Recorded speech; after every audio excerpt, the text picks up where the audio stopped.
In the spring of 1956, the Cold War world was holding its breath.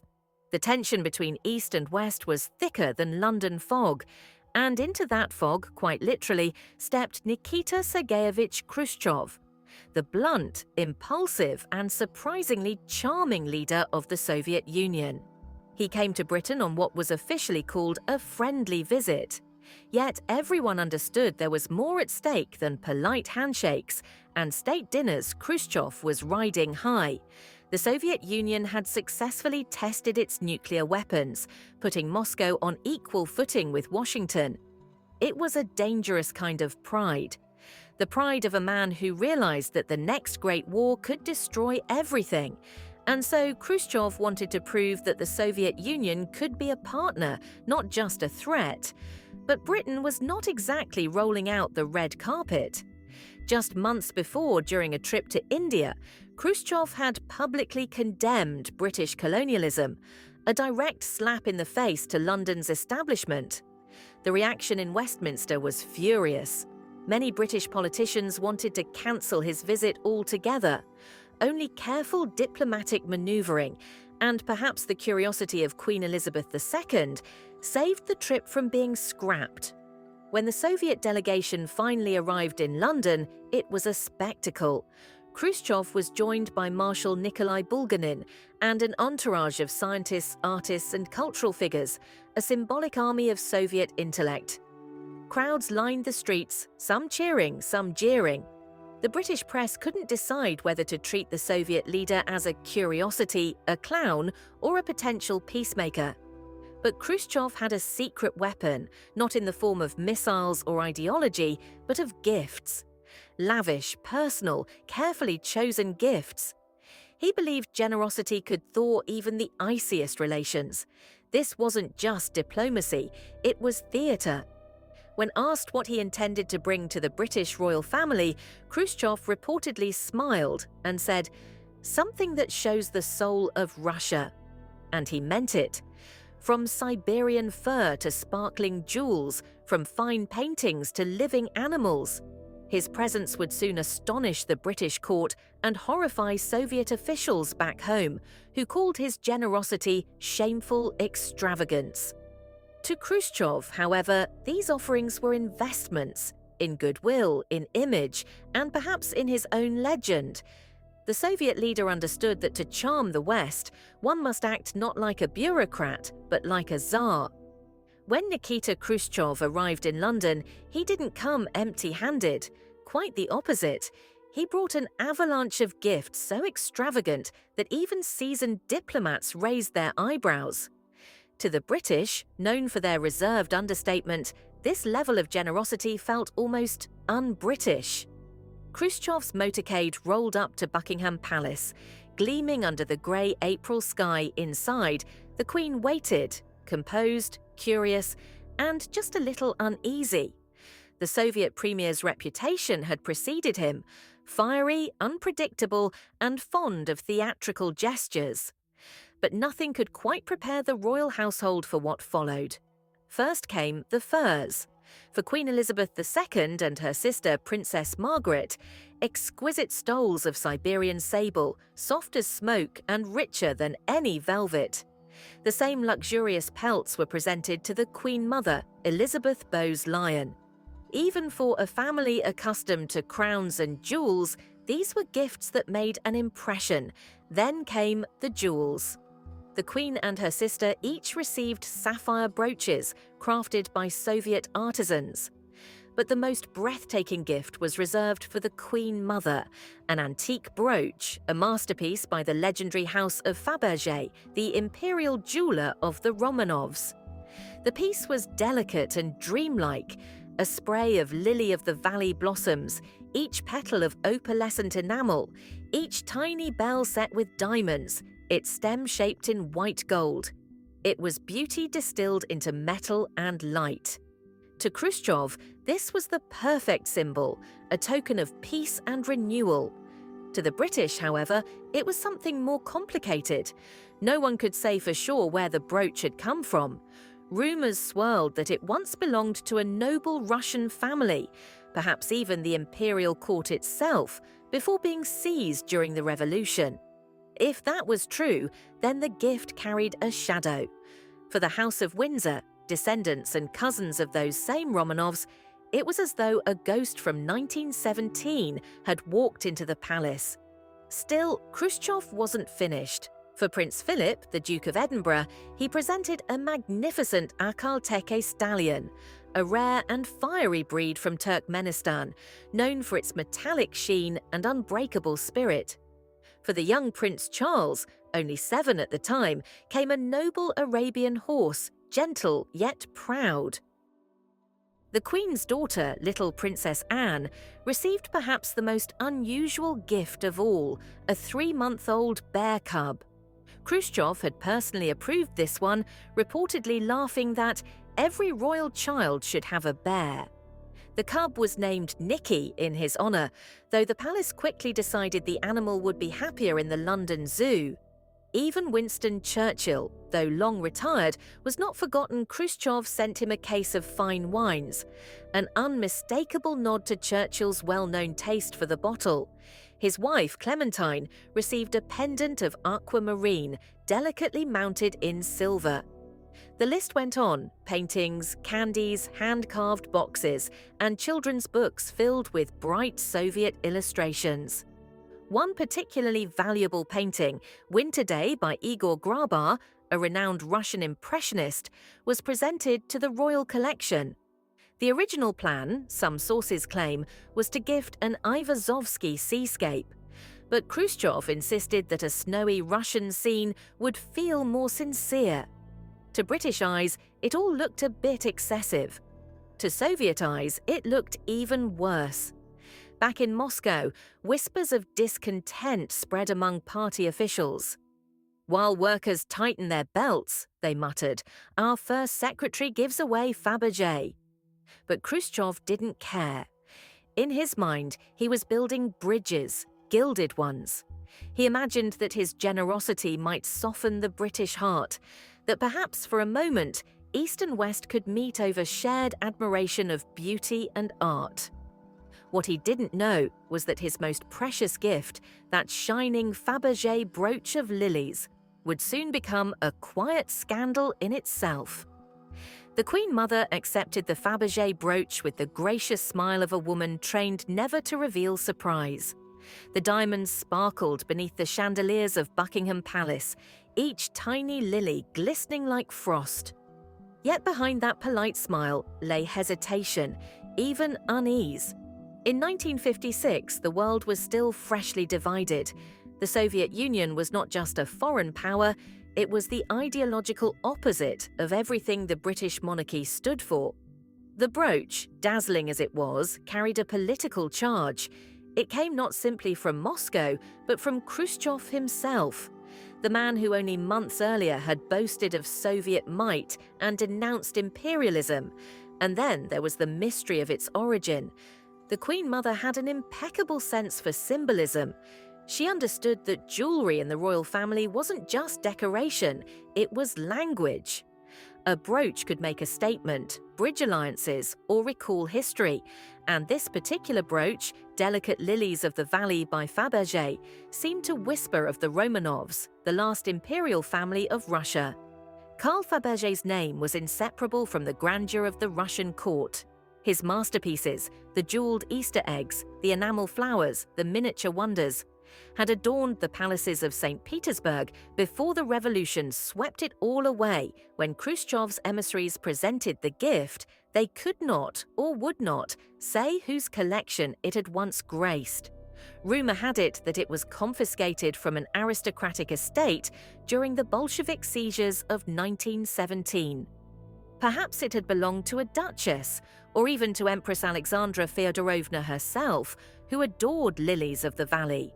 They were her favorite flower, symbols of purity, renewal, and eternal love. If that rumor was true, then the brooch was not merely a gift, it was loot.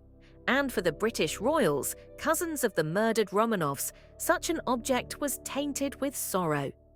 After all, King George V, grandfather of Elizabeth II, had once refused asylum to his Russian cousin, Tsar Nicholas II, a decision that haunted the House of Windsor for generations. So the Fabergé brooch was placed quietly into the royal vault. It was never seen in public on the Queen Mother's lapel, nor on the Queen's not once. It wasn't that they didn't appreciate its beauty, they simply couldn't wear it. To don that brooch would have meant accepting its past, acknowledging its origins, and appearing to endorse the regime that had overthrown and executed the Romanovs. In the delicate world of royal diplomacy, that was unthinkable. For decades, the piece remained in shadow.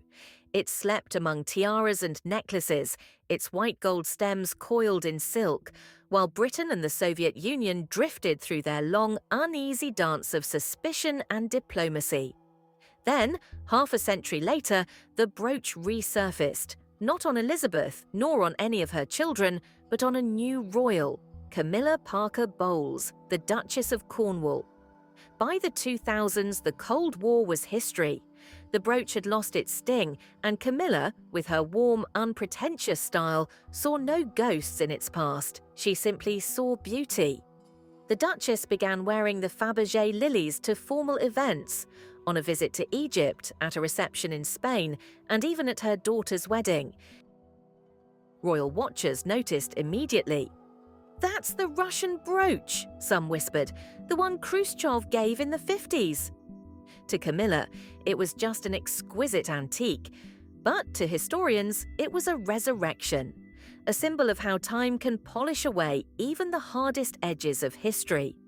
What once was a diplomatic blunder had become a fashion statement, and the brooch that once embarrassed the Windsors now gleamed again in public, sparkling with a strange new life.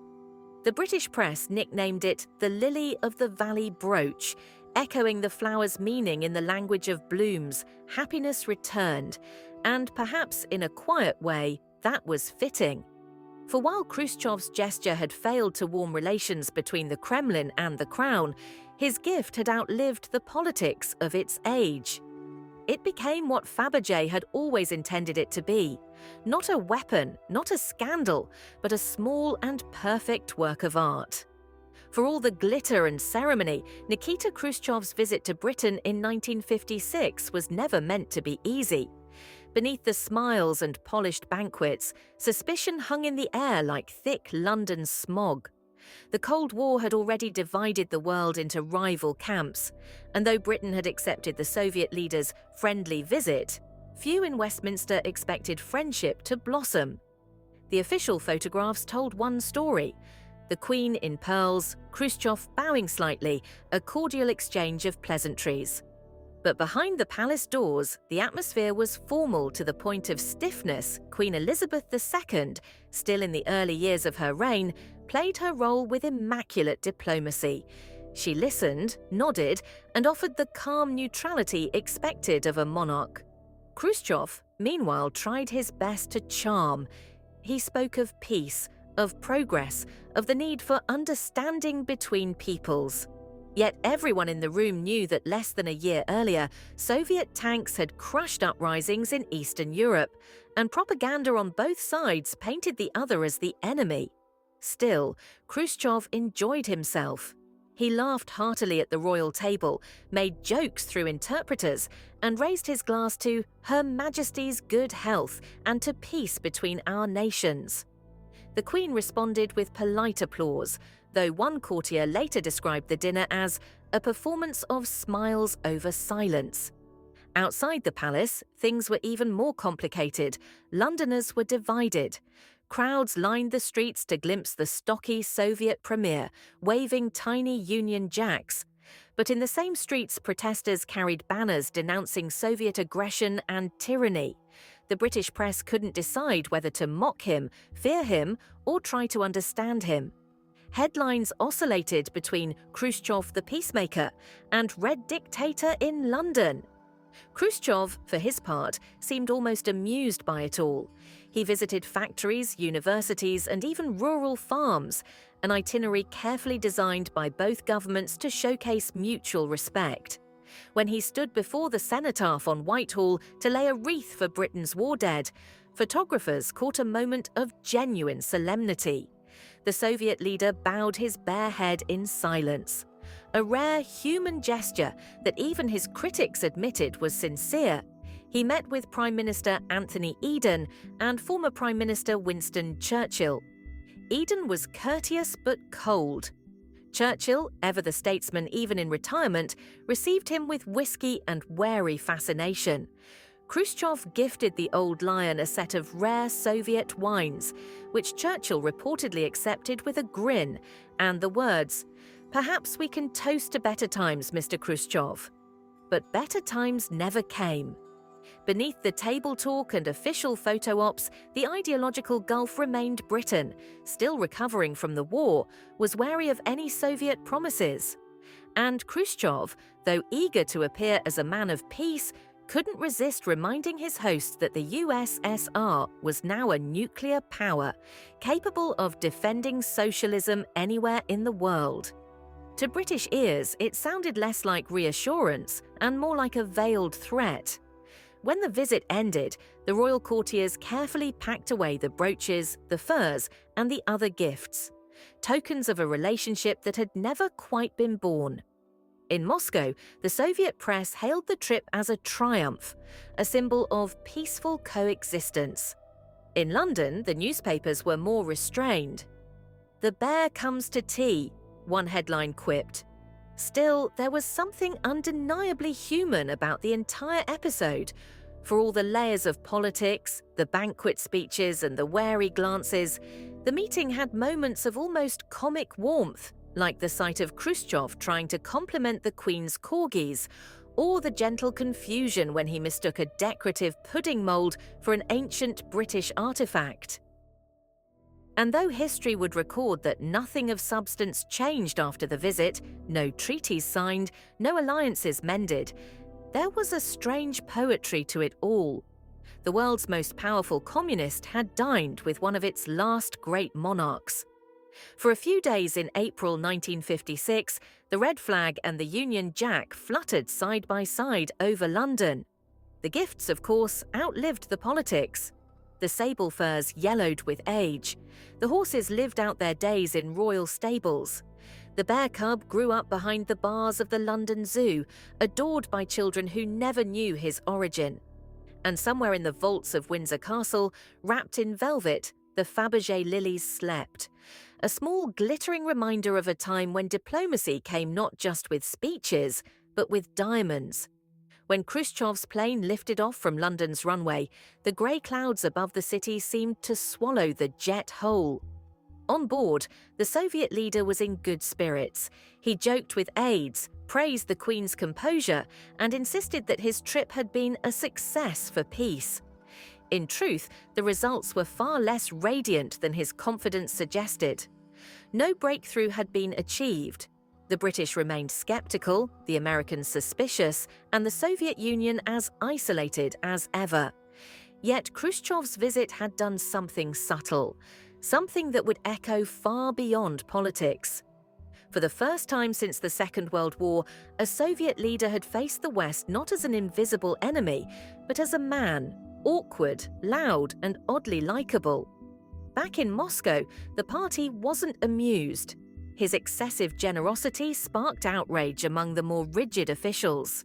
"He throws away treasures as if we were princes," one Politburo member grumbled. But to Khrushchev, that was the whole point. He wanted to be a prince, not by birth, but by confidence. In his mind, the USSR deserved to stand among the great powers not just militarily, but culturally. Every fur coat, every horse, every diamond was meant to say, Russia is not barbaric, Russia is magnificent. But the irony was that his most beautiful gift, that fragile Fabergé brooch of lilies, symbolized a world that his revolution had destroyed. Fabergé had crafted wonders for the Tsars. Khrushchev now offered one to a queen. It was a gesture both proud and tragic, as if the Soviet leader himself were trying to reconcile Russia's imperial past with its socialist present. In London, the gifts were politely catalogued and stored. The newspapers soon moved on to other headlines. The Suez Crisis, the arms race, the endless dance of suspicion between East and West. But in the quiet rooms of the palace, some must have wondered what to do with that luminous, uncomfortable little jewel from Moscow. Years turned into decades. The world changed, empires faded, the Berlin Wall rose and fell. The Soviet Union itself dissolved into history. Yet the brooch endured, patiently waiting for a time when it could be worn without fear or meaning. That time came quietly with Camilla Parker Bowles, now Queen Camilla. When she pinned the Fabergé lilies to her lapel in the 2000s, she did not resurrect the ghosts of 1917 or 1956. She simply wore it as it was, a beautiful relic of art and time. To the public, it became a symbol not of politics, but of grace. Proof that even the most awkward gestures of the past can find peace in the present. British commentators affectionately called it the Lily of the Valley brooch, noting its floral symbolism, humility, happiness, and the return of joy. Those meanings would have pleased Fabergé, and perhaps even Khrushchev had he known. Because in the end, the story of that brooch is not about jewels or diplomacy, it's about transformation. How the objects we create, exchange, and preserve outlive the ideologies that divide us. Khrushchev came to Britain seeking respect, understanding, perhaps even admiration. What he left behind was a trail of contradictions, a communist bearing gifts fit for kings, a man preaching equality while offering diamonds, a leader whose loudest message was spoken through silence, through art. And so the Fabergé lilies remain what they have always been, fragile, luminous, eternal. They are the echo of a time when peace was fragile too, and when even the hardest of men tried, for a fleeting moment, to win the world's heart not with power, but with beauty.